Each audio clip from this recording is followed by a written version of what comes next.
समर्थ गुरुपीठ त्र्यंबकेश्वर यांच्या अंतर्गत जिथे जिथे केंद्र असतात तिथे तिथे वेगवेगळे 18 विभाग राबवले जातात। कारण आपलं जे केंद्र आहे ते 20% अध्यात्म आणि 80% समाजकार्य या याच्यावर चालू असतं आणि त्या 80% समाजकार्यामध्ये हे सगळे 18 विभाग येतात। त्यामधला एक विभाग म्हणजे आयुर्वेद आरोग्य विभाग आणि त्या आयुर्वेद आरोग्य विभागाअंतर्गत आज आपलं सर्व रोगनिदान शिबिर तळामध्ये तुम्हा सगळ्यांना औषधी मिळणार आहे। त्यामुळे सगळ्यांनी इथे उपस्थित जेवढे तेवढ्या सगळ्यांनी खाली येऊन नाडी परीक्षण करून या सप्ताहाची सांगता झाली। सगळे सेवेकरी थकलेले असते पण स्वामी आपली परीक्षा बघत असतात की आज या उद्देशानेच दिलंय। कारण जेव्हा डॉक्टरांची टीम आपल्या केंद्रामध्ये येते आपल्या जिल्ह्यामध्ये येते तेव्हा ती आदरणीय दादासाहेबांच्या आशीर्वादाने आणि मार्गदर्शनाने आलेली असते।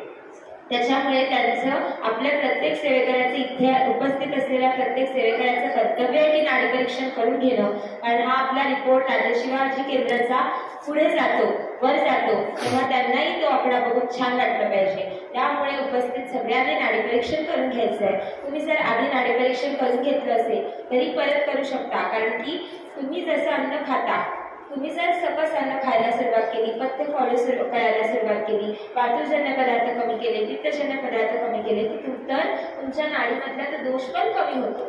पण नाडी परीक्षण का करून घ्यायचं की आता पित्त बॅलन्स झालंय का बाबा आता वात बॅलन्स झालंय का बाबा आम्ही औषधी घेऊन गेलेलो आता आम्हाला असं बरं वाटतंय त्याच्यातली कोणती औषध कमी करायची कोणती घ्यायची यासाठी ज्यांनी आधी केलंय तरी त्यांनी परत केलं तरी सुद्धा चालतं।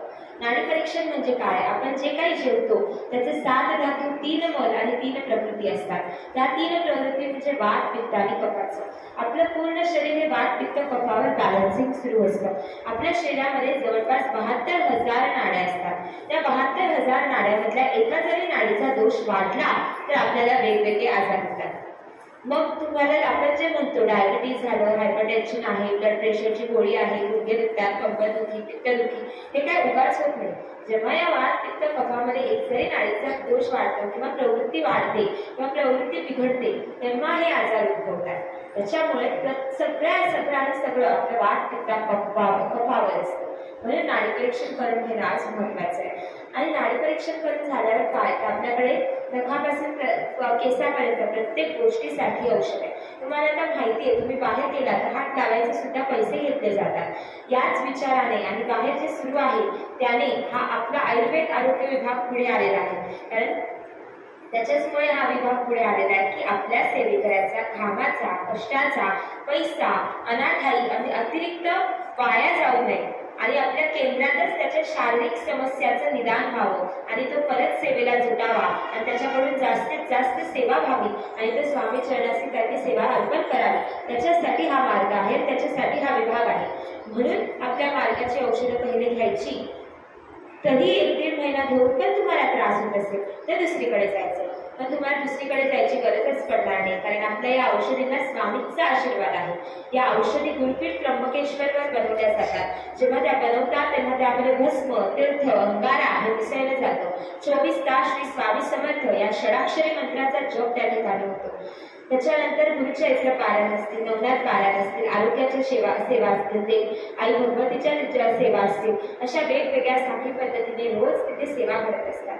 तुम्हाला आता घरचं वातावरण आपल्या केंद्राचं वातावरण नक्कीच वेगळं जाणवत असेल का कारण आपण रोज इथे सेवा करून आरती नंतरच्या सेवा हे सगळं करून इथली जी ऊर्जा आहे खूप जास्त निर्माण झालेली इथली एनर्जी खूप जास्त आहे। मग अशीच एनर्जी त्या ठिकाणी पण असते कारण की तिथे स्वामींचा वास आहे। परम पूज्य गुरुमाऊली तिथे दर शनिवारी येतात गुरुपुत्र तिथे राहतात। मग इतक्या पावन ठिकाणी इतक्या ऊर्जा असलेल्या ठिकाणी एखादं औषध बनत असेल तर ते औषध नसून अमृत आहे। कारण त्या औषधामध्ये सुद्धा आध्यात्मिक ऊर्जा गेलेली असते त्या औषधांमध्ये सुद्धा सकारात्मक ऊर्जा असते म्हणून आपली औषधं घ्यायची असतात। त्याच्यानंतर आपल्या औषधामध्ये भस्म तीर्थ अंगारा हे मिसळलं जातं 24 तास। त्याच्यानंतर त्र्यंबकेश्वर क्षेत्रातल्या शिवलिंगाला स्पर्श केलेलं पान बिल्वपत्र सुद्धा आपण टाकतो। तिथल्या यांना रिक्वेस्ट केली की ती वाया न जाता निर्माल्यात न टाकता तुम्ही आम्हाला द्यायचा कारण बिल्वपत्राचं सुद्धा खूप महत्व आहे।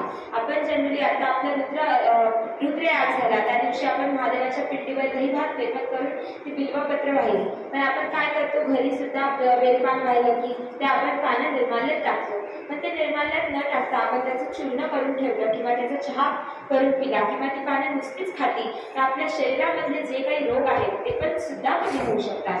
कारण बेलामुळे तुमची ब्लड शुगर नॉर्मल राहायला खूप मदत होते.